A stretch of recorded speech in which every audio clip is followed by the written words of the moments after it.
Good afternoon everyone. आज का हमारा टॉपिक रहेगा करंट अफेयर्स का। हम स्टार्ट करेंगे जून 2024 के करंट अफेयर्स। ठीक है, जैसे कि आपको पता ही है, अवार्ड्स, डेथ्स या इंटरनेशनल न्यूज, नेशनल न्यूज सब इसमें इंक्लूड होते हैं। सबसे पहले हम करेंगे इंपॉर्टेंट डेज एंड डेट्स। ठीक है, कि कौन से दिन क्या चीज सेलिब्रेट की जाती है। ठीक है, सबसे पहले 1 जून ग्लोबल डे ऑफ पेरेंट्स। वैसे तो पेरेंट्स का हर दिन ही होता है, लेकिन स्पेसिफिकली 1 जून को हम सेलिब्रेट करते हैं पेरेंट्स के लिए। पूरे ग्लोबली मतलब इंटरनेशनली सेलिब्रेट किया जाता है। 2 जून को आता है तेलंगाना फॉर्मेशन डे। ठीक है, अब ये याद रखना कि फॉर्मेशन उस दिन तेलंगाना एक अलग स्टेट जो है बनाया गया था। ठीक है, 5 जून को आता है वर्ल्ड एनवायरनमेंट डे। हम सबको पता ही है कि हम 5 जून को एनवायरनमेंट डे सेलिब्रेट करते हैं, और ये इंपॉर्टेंट भी है एग्जाम पॉइंट ऑफ व्यू से, यूपीएससी से और एसएससी के लिए भी। ठीक है, नेक्स्ट है 7 जून को वर्ल्ड फूड सेफ्टी डे। कि कौन सा फूड हमारे लिए कितना सेफ है, किसमें कुछ ज्यादा केमिकल्स या फिर कोई ऐसी चीज जो मिलाई जाती है जो हमारे लिए सेफ नहीं होती है। ठीक है, 8 जून को आते हैं, दो चीजें सेलिब्रेट की जाती हैं उस दिन। वर्ल्ड ओशन डे, समंदरों का दिन। ठीक है, और सेकंड है वर्ल्ड ब्रेन ट्यूमर डे। मतलब उस दिन बीमारी के बारे में कुछ चर्चा की जाती है, लोगों को अवेयर किया जाता है कि ब्रेन ट्यूमर क्या है, इसे कैसे ठीक किया जा सकता है, कि हमें मेंटली कितना स्ट्रांग रहना पड़ता है इस चीज के लिए, वो सब इस दिन डिस्कस किया जाता है। क्लियर? नेक्स्ट है 11 जून। 11 जून को होता है इंटरनेशनल डे ऑफ प्ले, मतलब खेल दिवस के नाम से भी जाना जा सकता है इसे। ठीक है, नेक्स्ट है 12 June world day against child labour. बच्चों से जो 14 साल की से कम उम्र के बच्चे हैं, उनके साथ जो भी मतलब उनको काम पे लगाया जाता है, होटल्स में काम करने के लिए या ढाबा रेस्टोरेंट वगैरह में काम करने के लिए उनको जो लगाया जाता है, चाइल्ड लेबर को। ठीक है, मतलब उनके अगेंस्ट कार्रवाई करना या उसके अगेंस्ट मतलब जाना, क्योंकि बच्चों से काम नहीं करवाना चाहिए। ठीक है, नेक्स्ट है 14 June world blood donor day. Blood donor रक्तदान दिवस। पता ही है, रक्तदान महादान होता है, सबसे ज्यादा अच्छा दान माना जाता है, किसी की जान बचाई जा सकती है, तो उनको सम्मान करने के लिए दिवस रखा गया है। नेक्स्ट है 15 June world elder abuse awareness day. Elder हमसे बड़े बुजुर्ग जो हैं, उनके साथ अगर कोई अब्यूज हो रहा है, मतलब कोई दुर्व्यवहार किया जा रहा है, तो उसके अगेंस्ट जो है अवेयरनेस, मतलब अवेयर किया जाए लोगों को कि उनके साथ अब्यूज बिहेवियर नहीं करना चाहिए, हमें उनके साथ अच्छे से प्यार से रहना चाहिए। ठीक है, नेक्स्ट है 20 जून वर्ल्ड रिफ्यूजी डे। ठीक है, हाँ जी, 21 जून को मनाया जाता है इंटरनेशनल डे ऑफ योगा। प्रधानमंत्री मोदी जी ने इसकी शुरुआत की थी। ठीक है, योग दिवस मनाने के रूप में। 23 जून को मनाया जाता है इंटरनेशनल ओलंपिक डे। ओलंपिक, जो भी ओलंपिक गेम्स हमारी होती है, जैसे अभी रिसेंटली हुई है पेरिस ओलंपिक्स, ठीक है, उसके याद में डे मनाया जाता है। नेक्स्ट है 26 जून। 26 जून को मनाया जाता है international day in support of victim of torture. Torture के विक्टिम्स के लिए। टॉर्चर किसी भी टाइप का हो सकता है, domestic torture, physical torture, mental torture. ठीक है, कोई भी टॉर्चर इसमें इंक्लूडेड है।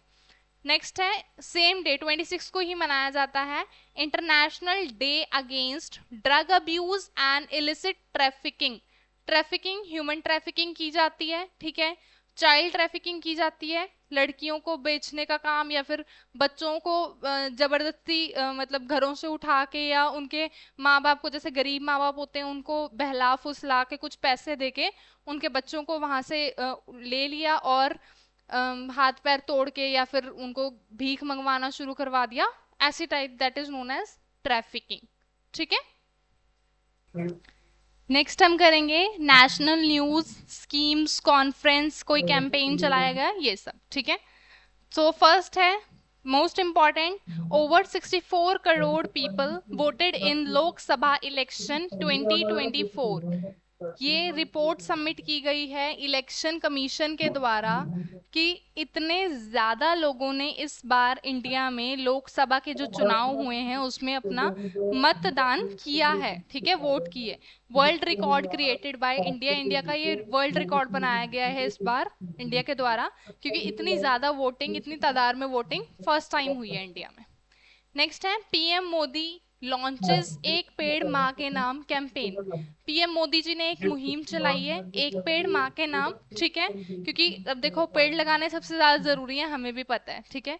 तो अगर हम ये जोड़ ही देंगे माँ के नाम अपनी मम्मी के लिए, तो हम खुद भी कुछ भी कर सकते हैं, ठीक है। तो एक पेड़ तो लगा ही सकते हैं, ऐसे याद हो जाएगा। चलो नेक्स्ट है मोस्ट इम्पॉर्टेंट, ये भी और ये भी। In revised NCERT text book a rewrite of Ayodhya dispute and some deletions. आपको भी पता है कि अभी अयोध्या राम मंदिर का निर्माण हुआ है, प्राण प्रतिष्ठा हुई है, ठीक है। तो क्या है कि एनसीईआरटीज की बुक्स में 6th 7th 8th की बुक्स में अयोध्या राम मंदिर के बारे में काफी कुछ दिया गया है, ठीक है। नई एनसीईआरटी रिवाइज की गई है बेसिकली। पहले वहां पे जो मस्जिद बनी हुई थी उसके बारे में एक्सप्लेन किया गया था बुक में, हिस्टोरिक प्लेस है तो उसके बारे में सब एक्सप्लेन किया गया था 10th +2 की बुक्स में भी, ठीक है। तो अब उसकी बुक्स को रिवाइज किया गया है, कुछ अयोध्या राम मंदिर से रिलेटेड जो डिस्प्यूट हुए कि मतलब कैसे हमें मंदिर वापस मिला, क्या क्या उसके मतलब कहते हैं सुप्रीम कोर्ट में क्या क्या याचिकाएं वो बनी, सब सब कुछ उसके बारे में डिटेल में एक चैप्टर बनाए गए हैं अलग से, ठीक है। और कुछ जैसे मस्जिद के बारे में कुछ जो इन्फॉर्मेशन उसमें थी या फिर कुछ अननेसेसरी इन्फॉर्मेशन उसमें से डिलीट की गई है, ठीक है। और ये इस साल से लागू हो गई है बुक भी। नेक्स्ट है PM Modi inaugurates Nalanda university in Rajgir. आपको पता होगा कि नालंदा विश्वविद्यालय, ठीक है, बहुत समय पहले लाइक 10th 11th सेंचुरी की आई गेस बात है ये, 12th सेंचुरी की आई गेस बात है ये, कि नालंदा विश्वविद्यालय जो कि बिहार में था पहले, उसको आग लगा दी गई थी। और वो आग कहा जाता है कि 3-4 महीने लगातार चलती रही थी। मतलब उसमें इतनी ज्यादा बुक्स अवेलेबल थी कि वो आग इतनी ज्यादा टाइम तक चलती रही, ठीक है। तो अब नालंदा यूनिवर्सिटी दोबारा से एक न्यूली बिल्ट बिल्डिंग की गई है प्रॉपरली, ठीक है। और उसका इनॉग्रेशन किसने किया है? पीएम मोदी जी ने, प्राइम मिनिस्टर मोदी जी ने, ठीक है। ये मोस्ट इंपॉर्टेंट है, राजगीर में है, which is in Bihar, okay.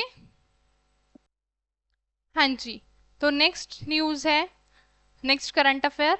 Cabinet approves development of Lal Bahadur Shastri international airport इन वाराणसी। वाराणसी में इंटरनेशनल एयरपोर्ट है named as Lal Bahadur Shastri international airport, ठीक है। तो कैबिनेट ने अप्रूव कर दिया है कि उसमें कुछ जो डेवलपमेंट्स, कुछ सुधार जो करने हैं वो कर सकते हो, परमिशन उसकी दे दी गई है, ठीक है।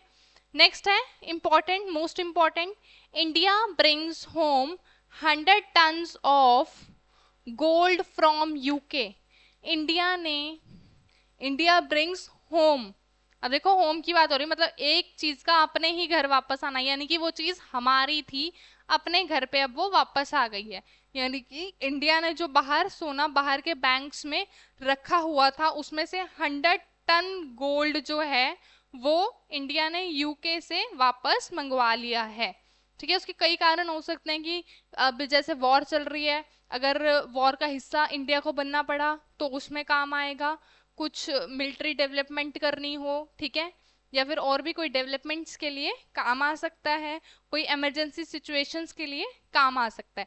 और ना ही फिर उसका जो रेट ऑफ इंटरेस्ट है वो देना पड़ेगा, ठीक है, हमें यूके को। तो ये next most important, Chenab bridge, Indian railways successfully conduct trial run on world's highest rail bridge.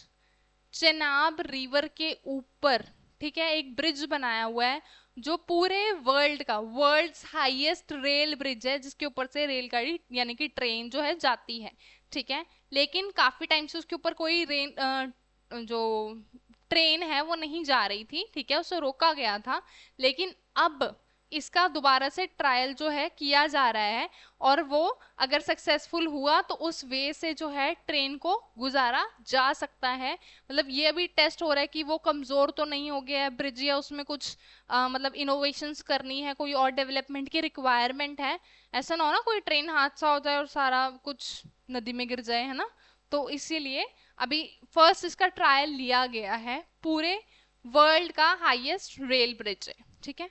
Next है Chirag Paswan and Ravneet Singh launches website and mobile application for World Food India 2024. Food की qualities को बताने के लिए, improve करने के लिए, क्या चीज आपके लिए कितनी बेनिफिशियल है नहीं है, वो सब चीजों के लिए एक world food India 2024 application launch किया है। किसने? चिराग पासवान जी ने एंड रवनीत सिंह जी ने। अब ये लोग आप कमेंट करके बताइए चिराग पासवान जी के पास कौन सी मिनिस्ट्री है। ठीक है, हाँ जी। नेक्स्ट है स्पोर्ट्स के क्षेत्र में हम करेंगे स्पोर्ट्स की क्या क्या न्यूज हैं जो कि इंपॉर्टेंट है जून मंथ की। Rohit Sharma creates history. Obviously कौन नहीं जानता है रोहित शर्मा जी को, ठीक है। उन्होंने हिस्ट्री क्रिएट किया है। Became the first player in India in world to hit 200 sixes in 220 series. जो T20 सीरीज जो चलती हैं उसमें रोहित शर्मा जी ने, क्रिकेटर हैं, ठीक है, उन्होंने एक वर्ल्ड रिकॉर्ड कह सकते हैं हमने वो बनाया है, ठीक है, जिसमें उन्होंने 200 छक्के, सिक्सेस छक्के मारे हैं उन्होंने, ठीक है। नेक्स्ट है allrounder Ravindra Jadeja announced his retirement from T20 internationals. Ravindra Jadeja ji ने अपनी रिटायरमेंट अनाउंस कर दी है कि वो T20 इंटरनेशनल से रिटायरमेंट ले रहे हैं।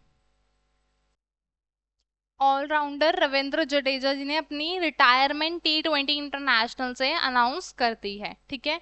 नेक्स्ट है Divya Deshmukh wins in world junior girls chess championship. Divya Deshmukh को प्राइज दिया गया है, मतलब उनको अवार्ड दिया गया है स्पोर्ट्स की फील्ड में। किसमें? गर्ल्स चेस चैंपियनशिप में, ठीक है। नेक्स्ट है इंपॉर्टेंट है ओलंपिक गोल्ड मेडलिस्ट, मतलब इनको ओलंपिक्स में भी गोल्ड मेडल मिला हुआ है। नीरज चोपड़ा, उनकी गेम जेवलिन थ्रो, ठीक है। Wins the Paavo Nurmi games 2024 with a throw of 85.9 meter in Finland. Finland में ये गेम्स हुई थी, पावो नर्मी गेम्स 2024। ओलंपिक्स के बाद नीरज चोपड़ा जी ने इस गेम में जो है गोल्ड मेडल प्राप्त किया है, जो कि फिनलैंड में हुई थी। 85.9 मीटर का थ्रो इन्होंने वहां फेंका, जेवलिन थ्रो, मतलब इनका इतना गया, ठीक है।